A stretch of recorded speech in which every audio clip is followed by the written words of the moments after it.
Le 10 juillet 2012, à l'étang de Seversky, à Polevskoïe, deux pêcheurs ont remarqué quelque chose qui s'était échoué sur la rive.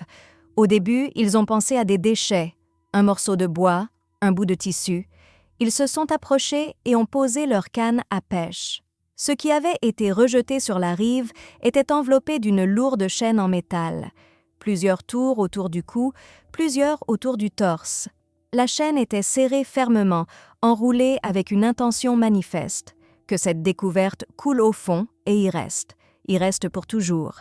Mais en raison de processus naturels, elle a fini par remonter à la surface. Et le courant l'a portée jusqu'à la rive opposée de l'étang. L'état était grave. Le séjour prolongé dans l'eau avait rendu l'identification pratiquement impossible. Le visage, les mains, rien n'était identifiable. La seule chose relativement préservée, c'était les vêtements. Et c'est précisément grâce à eux qu'on parviendra plus tard à établir l'identité de la personne retrouvée ce jour-là. Polevskoïe est une petite ville de l'oblast de Sverdlovsk, quelques dizaines de milliers d'habitants. L'entreprise principale est l'usine de tubes de Severskaïe, autour de laquelle, en fait, toute la ville s'est construite. Un endroit calme et fermé, où tout le monde se connaît. Et voilà que sur cet étang, où les gens se promènent en famille, où l'on pêche le week-end, où l'on se baigne en été, une telle découverte. Les pêcheurs ont appelé la police. Une patrouille est arrivée, le périmètre a été bouclé. Mais pour comprendre qui a été retrouvé ce jour-là, il faut revenir 5 jours en arrière, quand une femme nommée Lyudmila n'est tout simplement pas venue travailler. Le 6 juillet 2012, Lyudmila Kourianova ne s'est pas présentée à son service de taxi. Elle avait 60 ans et travaillait tous les jours, sans repos, sans absence, sans exception. Elle prenait le volant de sa propre voiture tôt le matin et partait en course. Qu'elle ne se présente pas sans prévenir personne, cela n'était jamais arrivé depuis qu'elle avait commencé à travailler. Ses proches se sont inquiétés vers midi. D'abord, ils ont appelé. Le téléphone ne répondait pas. Rien. Puis, ils se sont rendus chez elle. La porte était fermée, la cour était vide, la voiture n'était plus là. Aucun mot, aucune trace de départ précipité, pas le moindre indice. Et c'est à partir de ce moment que les recherches ont commencé. Igor, le fils aîné de Lyudmila, accompagné de son frère, a fait le tour des garages les plus proches. Il a parcouru le quartier résidentiel, rendu visite à des connaissances, à d'anciens collègues de l'usine, interrogé les voisins. Personne n'avait rien vu, personne n'avait rien entendu. Lyudmila semblait s'être volatilisée. Dans un endroit où tout est visible, où chaque visage est familier, cela semblait impossible. Une femme ne pouvait pas simplement disparaître sans laisser de traces. Et pourtant, c'est exactement ce qui s'est passé. Et à ce moment-là, ni Igor ni son frère cadet ne savaient encore que la découverte à l'étang de Seversky, 4 jours plus tard, serait leur mère. Ils espéraient encore, croyaient encore qu'elle était quelque part, qu'il y avait eu une erreur et qu'elle reviendrait. Mais il y avait une personne qui savait exactement où se trouvait Lyudmila la veille au soir. Et cette personne gardait le silence. Une partie de sa vie, Lyudmila l'avait passée comme comptable à l'usine de tubes de Seversky, l'entreprise principale de Polevskoïe. Y travailler était considéré comme un emploi stable et fiable. Elle maîtrisait les chiffres, les documents, la comptabilité. À l'usine, ses collègues l'appréciaient. Ils la décrivaient comme calme, soignée, elle n'avait de conflit avec personne. Mais à un moment donné, elle a été licenciée dans le cadre d'une réduction d'effectifs. Et en 2010, son mari est décédé. 2 coups durs l'un après l'autre, son emploi et l'homme avec qui elle avait vécu des dizaines d'années. Lyudmila s'est retrouvée seule. Ses 2 fils adultes, Igor et son frère cadet, vivaient séparément, chacun avec sa propre famille. Ils venaient à lui rendre visite, mais au quotidien, elle était livrée à elle-même. Sa retraite ne couvrait pas les dépenses, et rester sans rien faire lui était impossible. C'était une femme qui avait passé sa vie entière à travailler, à se sentir utile, à avancer. Alors elle a pris une décision. Elle avait sa propre voiture et Lyudmila s'est lancée dans le taxi. Chaque matin, au volant, en course. Pour une femme de 60 ans, c'était un choix difficile, mais elle s'en sortait. Elle gagnait sa vie, ne dépendait de personne, tenait debout. Ses proches se souviennent. Maman était une femme bienveillante. Elle aimait la vie. Elle chérissait ses petits-enfants, elle refusait de baisser les bras. Et c'est précisément dans le taxi que Lyudmila a rencontré la personne qui allait tout changer et tout interrompre. Parmi les chauffeurs de taxi de Polevskoï, il y avait un homme du nom de Vassili. Plus âgé que Lyudmila, il travaillait lui aussi avec sa propre voiture. Selon ceux qui le connaissaient, il était charmant, bavard, capable de mettre les gens à l'aise. Dans une petite ville, les chauffeurs de taxi se connaissent tous. Ils se croisent aux stations, échangent quelques mots entre deux courses, partagent leurs itinéraires. C'est ainsi que Lyudmila et Vassili ont commencé à se fréquenter. D'abord sur un plan professionnel, puis de plus en plus proche. Des services en commun, des trajets partagés, des conversations autour d'un thé à la station. À un moment donné, cela s'est transformé en relation. Mais il y avait un détail qui, dès le départ, rendait cette histoire compliquée. Vassili était marié. Il avait une famille, une maison, un quotidien bien établi, une femme, des fils adultes.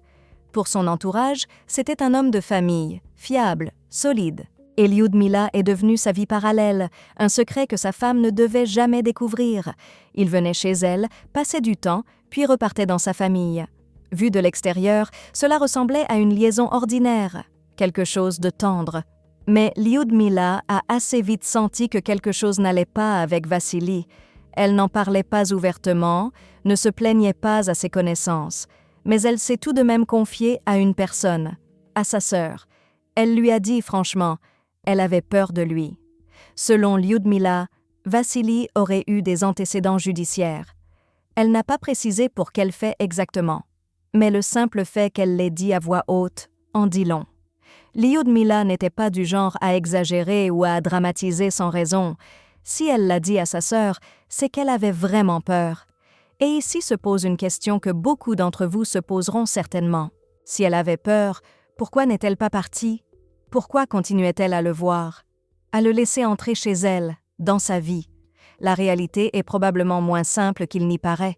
Une petite ville, la perte de son mari, la solitude, l'âge. Quand on a 60 ans et qu'on a enterré la personne avec qui on a partagé toute sa vie, le moindre semblant de proximité semble précieux, même si cette proximité est source d'angoisse. Et surtout, Vassili n'était pas le genre d'homme qu'on quitte facilement.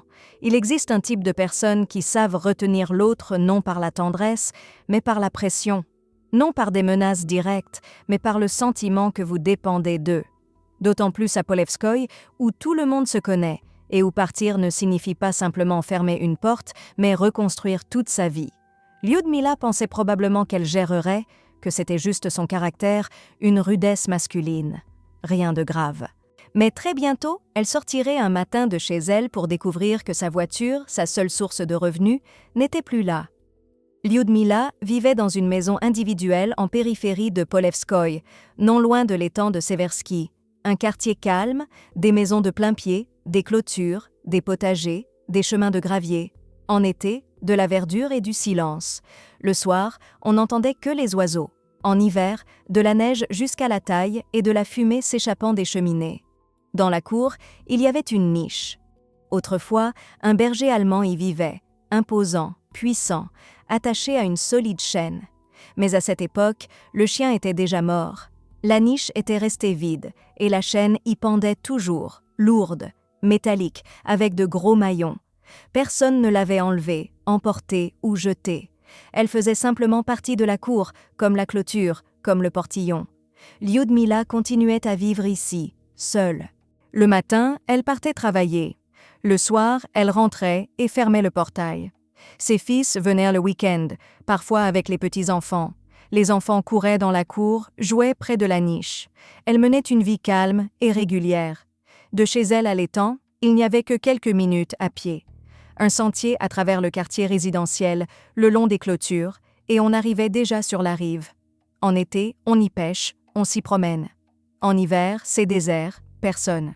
Cette proximité entre la maison et l'eau et cette chaîne sur la niche vide dans la cour, retenez ces deux détails, parce que tous les deux reviendront dans cette histoire, et le contexte dans lequel ils réapparaîtront sera tout autre. Le 5 juillet 2012, le voisin de Lyudmila était dans sa cour. Une soirée d'été ordinaire. Il faisait chaud, la journée avait été longue, aucune agitation. À un moment donné, il a entendu une voiture se garer devant la maison de Lyudmila. Les portières ont claqué, 2 personnes sont descendues, Lyudmila et un homme. Plus tard, le voisin dira que c'était Vassili, il l'avait déjà vu auparavant. Puis des voix qui montaient, pas des cris, pas une dispute violente, mais une conversation clairement tendue. Impossible de comprendre de quoi il s'agissait exactement. La clôture, la distance, les bruits du soir. Après tout, un couple qui se dispute, ce n'est pas rare dans les quartiers résidentiels. Tout le monde entend tout, et tout le monde a pris l'habitude de ne pas s'en mêler. Il a fini ses grillades, est rentré chez lui et s'est couché. Et le lendemain matin, Lyudmila n'était plus là. La maison fermée, le silence, aucun mouvement. Le voisin ne s'est pas inquiété non plus à ce moment-là, elle était peut-être partie quelque part. Mais ensuite, des proches sont arrivés, les questions ont commencé, et c'est seulement alors qu'il s'est souvenu, le soir du 5, elle était chez elle avec Vassili. Et quelque chose se passait entre eux. C'est un détail clé dans toute cette affaire. Mais son témoignage ne prendra véritablement tout son sens que 13 ans plus tard, dans des circonstances que personne n'aurait pu prévoir. Lorsque l'enquête a commencé à travailler sur la découverte à l'étang, l'une des premières questions a été « D'où venait cette chaîne ?» Ce n'était pas une chaîne industrielle, ni de chantier, ni de quincaillerie. Par le type de maillon, la longueur, les marques caractéristiques d'usure, elle correspondait à une chaîne pour chien. Et cette chaîne était simplement là, dans la cour, accessible à quiconque connaissait les lieux. En l'occurrence, une seule personne en dehors de Lyudmila elle-même. L'enquête a tiré ses conclusions. Le drame s'était très probablement produit directement sur la propriété, dans la cour ou à l'intérieur. La chaîne avait été retirée de la niche, utilisée sur place, puis l'étang. Quelques minutes à pied à travers le quartier résidentiel. La nuit, dans un quartier sans caméra ni éclairage, où les rues sont désertes après 22 heures, cela pouvait être fait sans être vu. La logique des événements se dessinait clairement. L'enquête comprenait où cela s'était passé, comprenait avec quoi la dépouille avait été enveloppée. Restait la question principale. Qui ? Et le suspect était évident. La personne vue chez Lyudmila le soir du 5 juillet. La personne qui avait accès à sa cour. La personne dont elle avait peur. Peu avant la disparition de Lyudmila, sa voiture avait brûlé. Pour une personne ordinaire, c'est un sérieux problème. Pour un chauffeur de taxi, c'est une catastrophe. La voiture était sa seule source de revenus. Sans elle, Lyudmila ne pouvait plus prendre la route. Elle ne pouvait plus gagner sa vie, payer ses factures ni subvenir à ses besoins. On n'a jamais identifié l'auteur de l'incendie. Une plainte a été déposée, une vérification a été menée, mais l'enquête n'a rien donné. Ni témoin, ni caméra, ni piste. Dans une petite ville, ce genre de choses, d'habitude, quelqu'un les voit. Mais dans ce cas, le silence. Et voilà que Lyudmila s'est retrouvée totalement démunie. Sans son mari, il était décédé 2 ans plus tôt. Sans emploi à l'usine, licencié lors d'une réduction d'effectifs. Et maintenant sans voiture, 60 ans, seule, dans une maison individuelle en périphérie de la ville. Mais elle ne s'est pas effondrée, elle n'a pas attendu qu'on l'aide, n'a pas demandé à ses fils. À la place, elle a pris une décision, contracter un crédit, environ 200 000 roubles. L'objectif était simple, acheter une nouvelle voiture et reprendre le taxi. À ce moment-là, cela ressemblait à l'acte d'une femme forte. Une femme que la vie frappe encore et encore, mais qui se relève et agit. Mais ces 200 000 roubles allaient en jouer un tout autre rôle dans cette histoire. Acheter une voiture d'occasion et reprendre le travail. Lyudmila a souscrit le crédit et a reçu l'argent en main propre. Mais ensuite, quelque chose d'étrange s'est produit. Elle n'a jamais acheté la voiture. L'argent a disparu. Pas en partie, pas petit à petit. La somme entière s'est tout simplement volatilisée. Qu'en avait-elle fait ? À qui l'avait-elle donné ? Ou qui le lui avait pris ? À cette époque, le dossier ne contenait aucune réponse à cette question. Les proches de Lyudmila diront plus tard qu'ils ne comprenaient pas où était passé l'argent. La voiture n'avait pas été achetée. Aucun achat important n'avait été fait. Pas de nouvelles dettes non plus.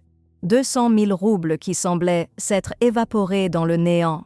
Et voici ce qu'il est important de comprendre. Entre le moment où l'argent a disparu et celui où Lyudmila elle-même a disparu, il ne s'est écoulé que très peu de temps. Quelques semaines. D'abord la voiture incendiée, puis le crédit qui n'a mené nulle part. Et ensuite, la femme ne s'est tout simplement plus présentée au travail, et 4 jours plus tard, on la retrouvait à l'étang. Chacun de ces faits, pris isolément, pourrait ne rien signifier. Mais ensemble, Ils dessinent un tableau bien précis. Et le premier chez qui les enquêteurs se sont rendus après la découverte, c'était Vassili. Les enquêteurs ont rapidement remonté jusqu'à Vassili. Il était la dernière personne avec qui Lyudmila avait été vue. Les voisins ont confirmé, le soir du 5 juillet, il était chez elle. Un suspect logique, la première et la plus évidente des pistes. Mais quand ils ont commencé à l'interroger, Vassili a réagi de manière inattendue, avec assurance, calmement, sans la moindre trace d'inquiétude. Sa version était courte et nette. On s'est séparés, on ne se parle plus depuis longtemps, je ne sais pas où elle est. Aucune hésitation, aucune contradiction, aucune nervosité. Un homme soupçonné d'être impliqué dans la disparition d'une femme avec qui il entretenait une relation répondait comme si on lui parlait de quelque chose qui ne le concernait absolument pas. Pour les enquêteurs, c'était inquiétant. Un tel sang-froid chez une personne ordinaire, dans une situation pareille, est inhabituel. Mais sur le plan formel, il était irréprochable. Ils s'étaient séparés, ça arrive. Ils ne se parlaient plus, c'était son droit. Il ne savait pas où elle était, et pourquoi devrait-il le savoir? Les enquêteurs ont enregistré sa déposition et ont poursuivi les investigations dans d'autres directions. Vassili est rentré chez lui, dans sa famille, auprès de sa femme, dans sa routine habituelle. Et à ce moment-là, ni les enquêteurs ni les proches de Lyudmila ne pouvaient imaginer que, quelques jours plus tard, cet homme calme et sûr de lui ferait quelque chose que personne n'attendait. La victime a été identifiée grâce à ses vêtements. L'expertise a confirmé « c'était Lyudmila Kourianova ». Les obsèques ont eu lieu au cimetière de Seversky. Cercueil fermé. Faire ses adieux normalement, voir le visage, embrasser le front, rien de tout cela n'a été possible. Le séjour dans l'eau n'avait pas laissé cette possibilité. Beaucoup de gens de l'usine où Lyudmila avait travaillé sont venus au cimetière. Pratiquement tout le monde la connaissait, d'anciens collègues, des comptables, des voisins, des connaissances du milieu du taxi, tout simplement des habitants de la ville. La petite ville de Polevskoï enterrait l'une des siennes. Igor et son frère cadet se tenaient devant la tombe en silence. À côté d'eux, leur grand-père. Il avait déjà plus de 80 ans. Il se tenait debout, appuyé sur sa canne, regardant le cercueil fermé, pensant probablement qu'aucun parent ne devrait survivre à ses enfants. Encore moins dans de telles circonstances, sans visage à voir, sans adieu, sans réponse à la question. Qui avait fait cela? À ce stade, l'affaire avançait officiellement. L'enquête travaillait, interrogeait, rassemblait des indices. Mais le principal suspect était en liberté. Vassili marchait dans les mêmes rues, circulait dans la même ville, vivait dans la même maison, en attendant ce qui devait mettre un point final. Les enquêteurs ont continué à travailler sur le cas de Vassili. Ils le convoquaient aux interrogatoires, posaient les mêmes questions sous différents angles, et à un moment donné, ce qu'ils attendaient s'est produit. Il a avoué. Il a dit « Oui, c'est moi ». Ce qu'il a dit exactement, quels détails il a fournis, ce qu'il a décrit. Les sources publiques ne le révèlent pas, mais le fait en lui-même a été consigné. Le suspect a reconnu son implication dans ce qui était arrivé à Lyudmila. Pour l'enquête, c'était une percée, le premier espoir que le système fonctionnerait, que le coupable répondrait de ses actes, que la justice qu'ils attendaient depuis ce jour devant le cercueil fermé arriverait enfin. Les aveux d'un suspect marquent généralement le début de la fin d'une enquête. Après cela, viennent les vérifications, les précisions, les expertises, le procès. Il ne restait apparemment qu'à franchir les étapes formelles et parvenir au verdict. Et c'est ici qu'il faut s'arrêter et dire une chose.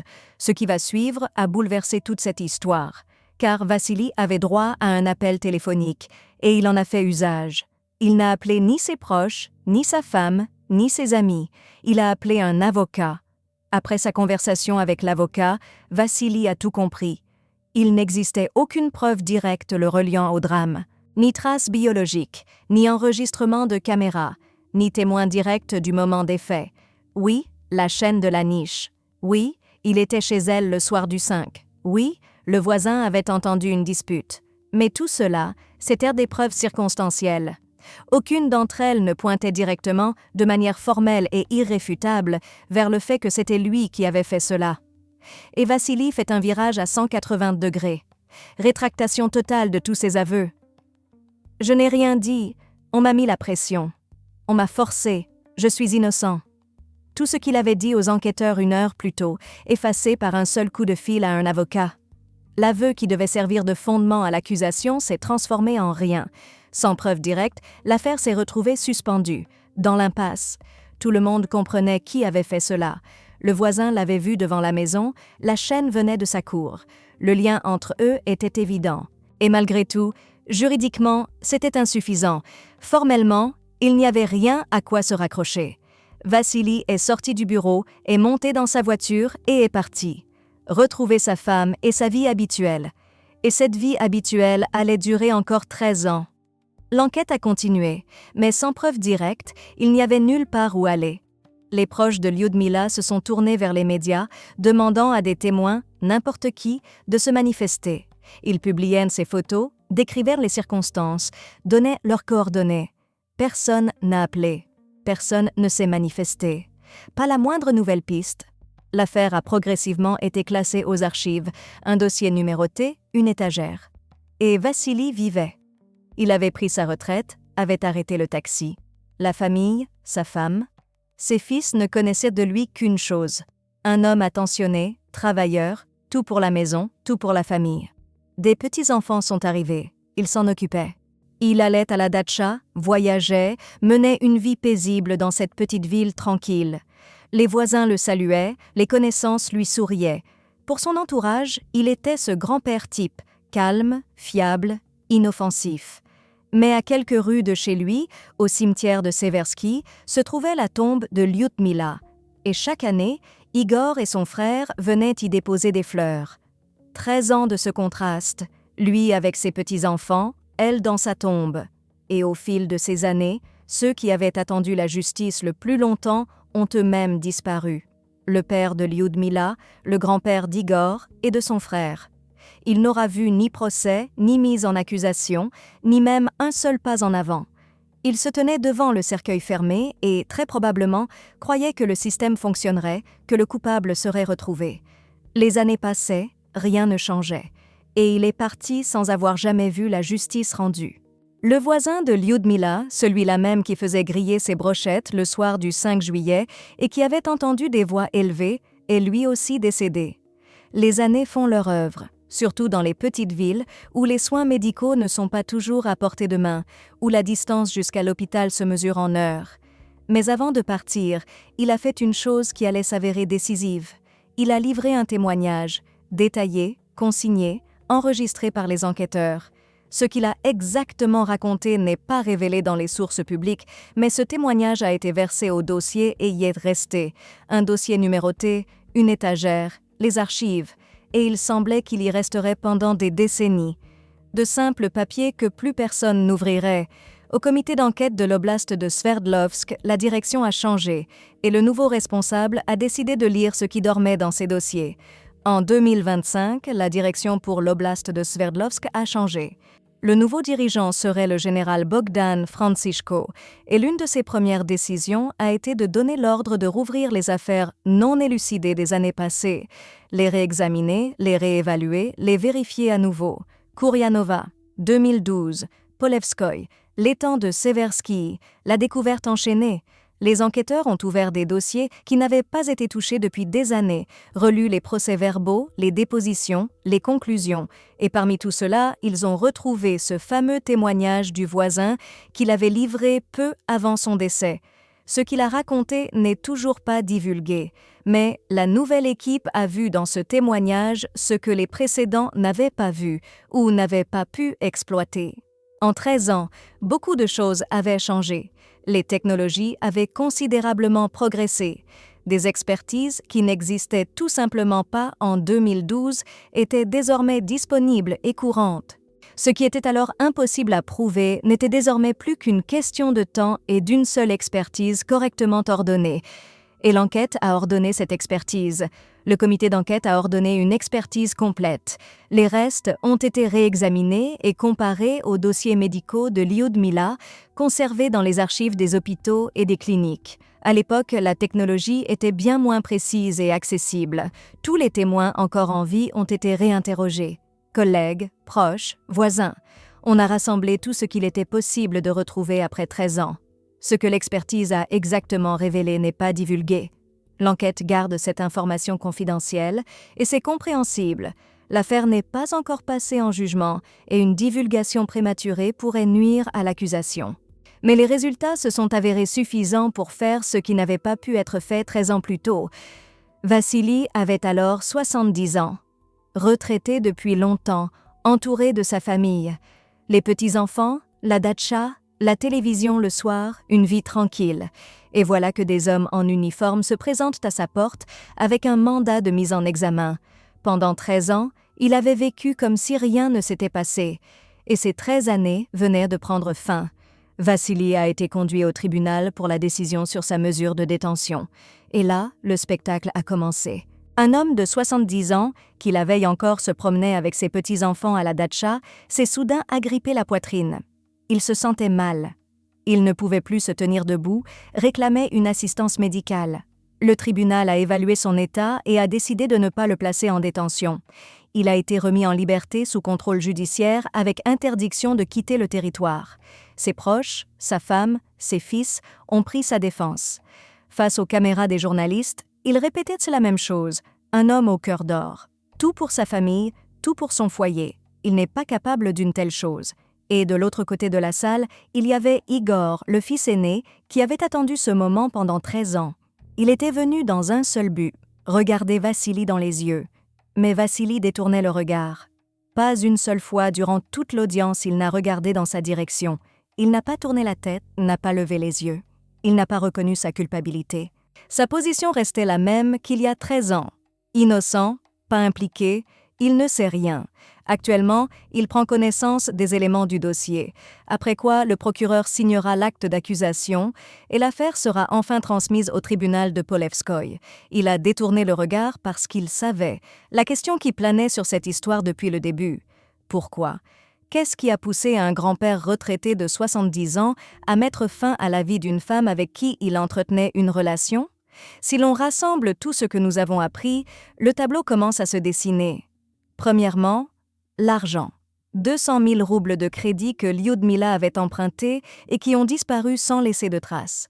On peut supposer que Vassili y était directement lié, qu'il les avait pris, soutirés, appropriés. Deuxièmement, la peur. Lyudmila connaissait son passé, ses antécédents judiciaires. Elle était devenue la seule personne capable de détruire sa vie de famille, de tout révéler à sa femme, à ses fils. Troisièmement, le contrôle. La voiture incendiée n'était probablement pas un accident. C'était très probablement un moyen de la priver de son indépendance, de la garder sous sa coupe. Mais Lyudmila ne s'est pas laissée abattre. Elle a contracté un crédit et comptait reprendre le taxi, et elle est devenue encore plus dangereuse pour lui. Elle en savait trop, et en même temps, elle ne dépendait plus de lui. Le soir du 5 juillet, la dispute entendue par le voisin a probablement été le point de non-retour. La peur d'être démasqué, la perte de contrôle, tout a convergé en une seule soirée. Il risque jusqu'à 15 ans de prison. L'affaire qui s'était tue pendant 13 ans va enfin parler devant le tribunal. Dites-nous ce que vous pensez de cette histoire dans les commentaires. Mettez un like, abonnez-vous à notre chaîne. À bientôt.